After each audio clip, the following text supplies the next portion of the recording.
Hello, আসসালামু আলাইকুম। আমরা প্রেজেন্ট ইনডেফিনিট টেন্স প্রায় শেষে করে ফেলছি।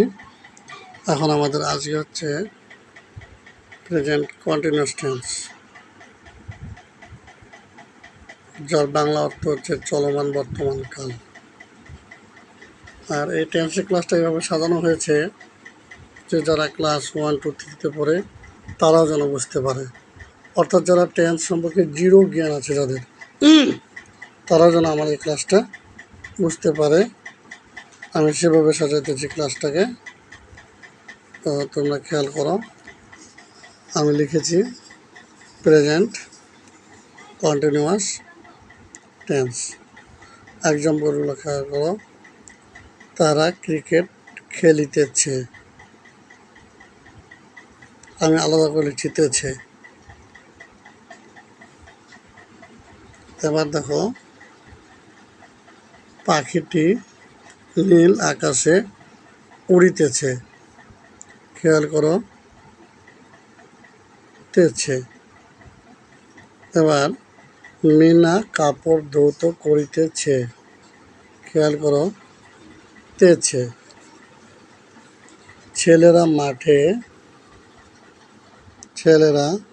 মাঠে বল খেলিতেছে, তেছে। রাহিমা কি বই পড়িতেছে,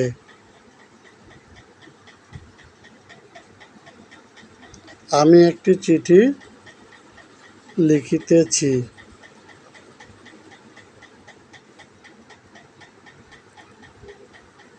তুমি কি ভাত খাইতেছ,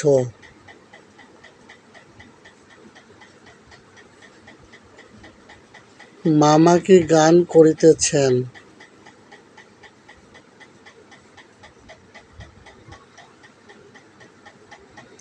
আপনি কি স্কুলে যাইতেছেন না,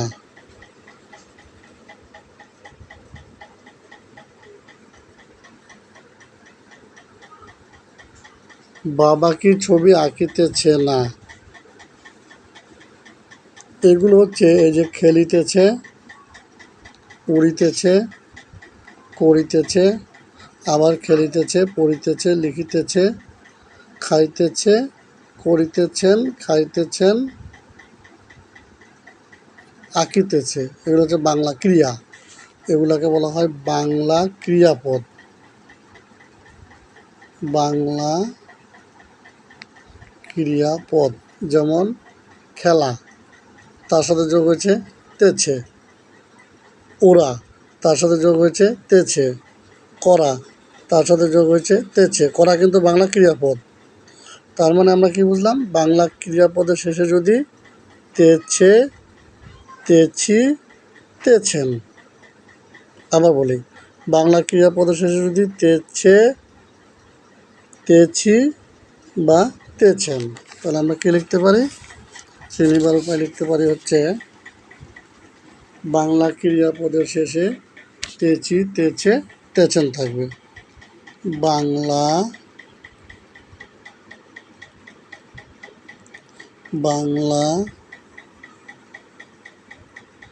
ক্রিয়াপদের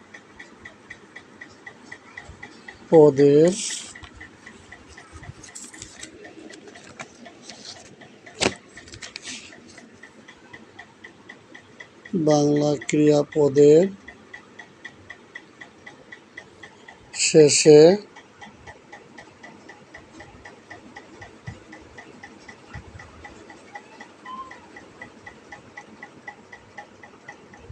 তেছে, তেছি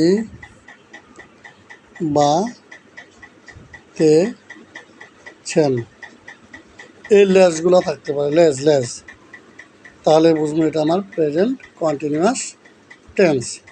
তাহলে প্রেজেন্ট কন্টিনিউয়াস টেন্স বাংলার থেকে বাংলায় কথা বললে আমরা বুঝতে পারবো কি, তিনি কাজ করিতেছেন, সে স্কুলে যাইতেছে, আমি পড়িতেছি, আমরা বাড়ি যাইতেছি। এইসব হচ্ছে প্রেজেন্ট কন্টিনিউয়াস টেন্স।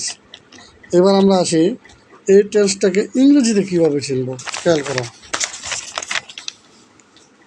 এই টেন্সটা ইংরেজিতে কীভাবে চিনব। দেখো, খেয়াল করো ভালো করে।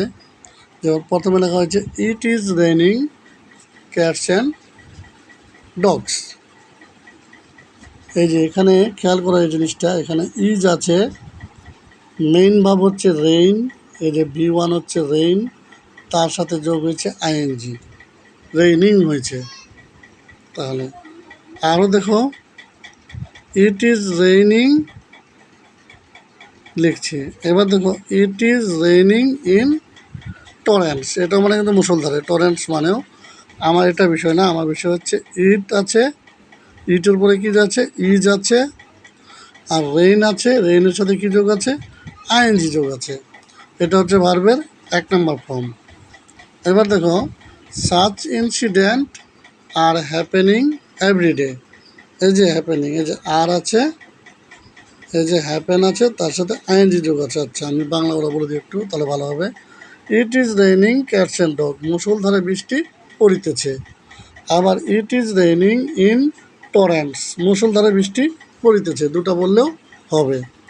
এবার দেখো, সাচ ইনসিডেন্টস, এরকম ঘটনা, এই যে such incidents are happening everyday, প্রত্যহ ঘটিতেছে। এরপরটা খেয়াল করো, why are you listening to me. এই যে ওয়াই আর, এই যে আর আছে, এই যে লিসেনের সাথে আইএনজি যোগ আছে, লিসেন হচ্ছে ভার্বের 1 নম্বর ফর্ম। তাহলে why are you listening to me, কেন তুমি আমার কথা শুনিতেছ না। এবার খেয়াল করো, the girl is learning her lessons attentively. এই যে দ্য গার্ল ইজ লার্নিং, এই যে ইজ আছে, লার্ন হচ্ছে আমার ভার্বের 1 নম্বর ফর্ম, তার সাথে আইএনজি আছে, লার্নিং। আচ্ছা, হার লেসনস অ্যাটেন্টিভলি, বালিকাটি তার পাঠ মনোযোগ দিয়ে শিখিতেছে। এবার দেখো, I I am eating rice, আমি ভাত খাইতেছি। এই যে অ্যাম আছে, এই যে ইট ভার্বের 1 নম্বর ফর্ম, এই যে তার সাথে আইএনজি যোগ হয়েছে। বা I am making a plan, এই যে I am making A plan, তাহলে এম আছে, ম্যাকের সাথে আইএনজি যোগ হয়েছে ভার্বের 1 নম্বর ফর্মের সাথে। তাহলে ইংরেজিতে আমি কী চিনতে পারি বলো? 3টা জিনিস কি থাকবে ওই বাক্যের মধ্যে, ইজ থাকবে, না হয় আর থাকবে, না হয় এম থাকবে। যদি কোনো বাক্যের মধ্যে কি কি থাকে, ইজ থাকে, অথবা আর থাকে, অথবা এম থাকে, এবং ভার্বের যে 1 নম্বর ফর্ম আছে তার সাথে যদি আইএনজি, এই জিনিসটা যোগ থাকে, তার সাথে যদি কী থাকে, আইএনজি যোগ থাকে, তাহলে আমরা বুঝবো এটা প্রেজেন্ট কন্টিনিউয়াস টেন্স। তাহলে ইংরেজিতে প্রেজেন্ট কন্টিনিউয়াস টেন্স চেনার সহজ বুদ্ধি হচ্ছে, ওই বাক্যটার মধ্যে এম, ইজ, আর এর যে কোনো একটা থাকবে, আর মূল ভার্বের সাথে আইএনজি যোগ করা থাকবে, তাহলে বুঝবো এটা আমার প্রেজেন্ট কন্টিনিউয়াস টেন্স। তো এবার আসো, প্রেজেন্ট কন্টিনিউয়াস টেন্সের আমরা এখন ডেফিনেশনটা একটু জেনে নিই। ডেফিনেশনটা কি, আমি আবার আগেই সরি বলে নিচ্ছি, কারণ আমাকে 1 হাত দিয়ে ভিডিওটা করতে হচ্ছে, যেহেতু আগে ওই জন্য লিখে রেখেছি। খেয়াল করো, the present continuous tense expresses an action going on at the time of speak. The present continuous tense expresses an action going on at the time of speak. অর্থাৎ কোনো কাজ বর্তমানে চলছে এখনও শেষ হয় নাই যদি এরূপ বোঝায় তাহলে তাকে ভার্বের প্রেজেন্ট কন্টিনিউয়াস টেন্স বলে। এখন যদি আমরা গঠন প্রণালীটা দেখতে চাই, শুরুতে হবে সাবজেক্ট, তারপরে এম, ইজ, আর, এর যে কোনো একটা হবে, যে কোনো একটা হবে।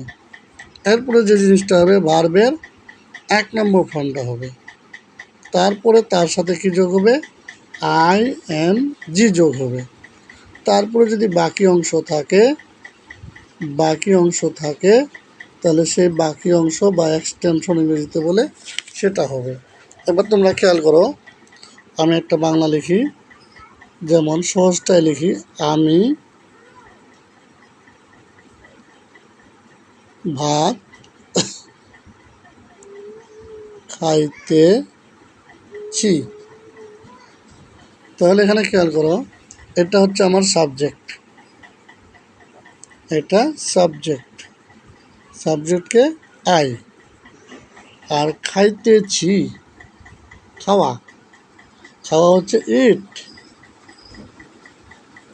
ইটের সাথে কি যোগ হবে, আই এন জি, আর এটা হলো বাকি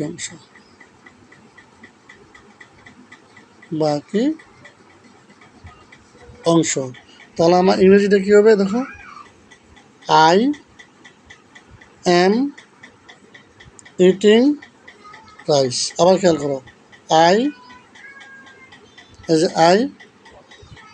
এম ইটিং রাইস। তাহলে আমি লিখি, সাবজেক্ট হলো আই, তারপরে এম, তারপরে ইটের সাথে আইএনজি, ইটিং রাইস। তাহলে এটার নাম কি, সাবজেক্ট। এটার নাম কি, হেল্পিং ভার্ব। এটার নাম কি, ভার্বের 1 নম্বর ফর্ম প্লাস আইএনজি। এটার নাম কি, বাকি অংশ। ধন্যবাদ এই ক্লাসের জন্য। আবার আগামী ক্লাস আমরা ভালো করে শিখব। আসসালামু আলাইকুম।